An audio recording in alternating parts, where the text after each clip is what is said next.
Okay, well, there's been a shitstorm raging on YouTube. You can't have missed it the last few days. Between two protagonists, Thunderfoot and Dower Films, and this is is there a Beaufort scale for shitstorms? I don't know whether there is, but if there is, then this is a 12. This is a hurricane speed shitstorm that's been piling its way through. And you know, the wisest thing you could often do in this kind of situation is to keep your head down, sort of like that, and not say anything. But I'm not that wise, so I am going to say something. But at least I've waited a few days, and I've waited a few days because I've not really been entirely sure in my own mind, and I've really been thinking, cogitating about this, and now I want to give you my perspective on it. We know that some people have accused Thunderfoot of making some kind of veiled death threat. We know that some people have accused Dower Films of making some kind of veiled death threat. What I want to do is give you my position on that and a bit beyond. If you're going to pray to Allah for anything, beg him that you never meet the giant in such a mood. For your continued existence is entirely at the discretion and goodwill of the giant, and that it is all that stands between you being granted continued existence, and you receiving yourself the self-same judgment that you would so zealously impose on the rest of the world if only you had the power. Okay, well, that was Thunderfoot's opening salvo. That was the video that kicked it all off. And, you know, I don't know how many people have viewed that video, but there's probably as many interpretations of that video, as many opinions of that video as there are people that have watched it. It was quite a divisive video in that sense. But, you know, I have some understanding, I think, of where Thunderfoot was coming from. You know, we have a great amount of armaments, don't we? A great military might in the West. But we try not to use it. When we do use it, we use it quite sparingly, I would suggest. We tend not to bomb countries to oblivion. We don't annihilate countries. But there is a feeling that perhaps there are some countries in the world which, if they had all these nuclear armaments, and if they had these huge armies, and if we didn't have any of those things, that they would maybe not be quite as reticent in using them as we are. So that's maybe his perspective. But, you know, I've got to ask, and this is the fundamental thing, to anybody who maybe questions Thunderfoot's motives: do you think Thunderfoot wants to kill millions of innocent people? Does Thunderfoot seem like the kind of person who would want to kill millions of innocent people? I'll leave you with that one and a clip of Dower Films. If you ever try to awaken any sort of sleeping giant that is hostile to any Muslim or non-Muslim innocent person,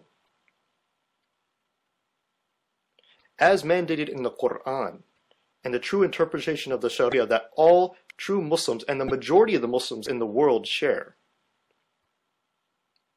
we Muslims, the servants of Allah subhanahu wa ta'ala, and our non-Muslim allies will send you to the God that you wish you knew.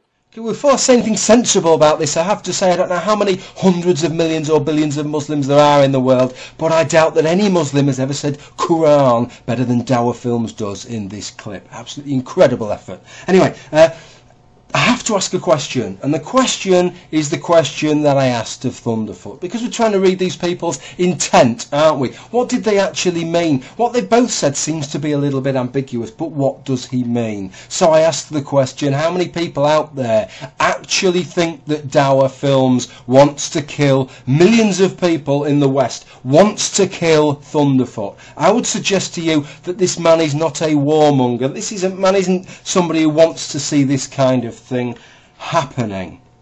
See, this is what I've been thinking about these last few days, that both videos made what to some people could be quite ambiguous statements, and it's quite obvious these are quite touchy subjects for a lot of people. They're exactly the kind of subjects that are apt for being misunderstood, for being misrepresented. And you know, people make very partisan appraisals with these kinds of things. I like Thunderfoot and I like Dower Films, so I assumed when I watched both these videos, I assumed the positive perspective on each one of them. Well, Thunderfoot can't mean he wants this to happen.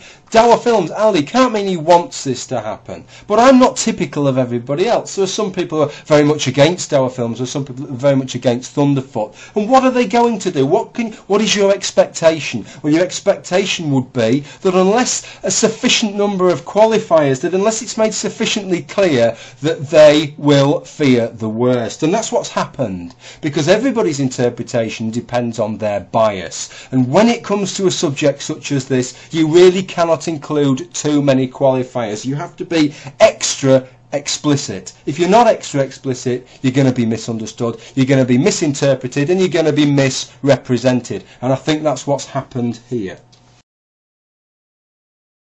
An argument that's really got caught up in all of this is this argument of moderates making room for extremists. Both sides have made this claim. The atheist, secular, Western side has made the claim, well, look what's happened. The moderates like Bossman and UNFF Wildcard are making room for the extremist Dour Films, or the moderate Dour Films is making room for the extremist terrorists. And then the other side is saying, yes, look, it's not just true when you talk about faith, but look, the moderate atheists are making room for the extremist viewpoints that Thunderfoot's making in this argument that he's making under our interpretation of it. So it works both ways. But really this is to bastardise this whole moderate making room for extremist argument.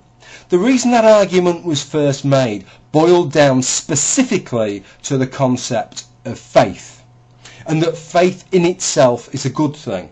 Now, why would that lead moderates to make room for extremists? Well, because extremists always cite their faith. They're always acting on behalf of their faith. That's what they say. And yet you get people like, for example, a very, very moderate man, Prince Charles. If he becomes king, he has said he doesn't want to become the defender of the faith, which is what he would be, the defender of the Church of England. No, he wants to be the defender of faith. He is so keen on the concept of faith. It doesn't matter what you've got faith in, as long as you've got faith in some kind of mysterious deity, he thinks that's a good thing. So there's your link, that the moderate makes room for the extremist. But putting it into an example like this makes no sense. And one of the reasons it really makes no sense is that you have to say, so fucking what? Let's say, for example, that moderate atheists made room for extremist baby-killing atheists. Is that going to stop me being an atheist? Am I going to say, Christ, yes,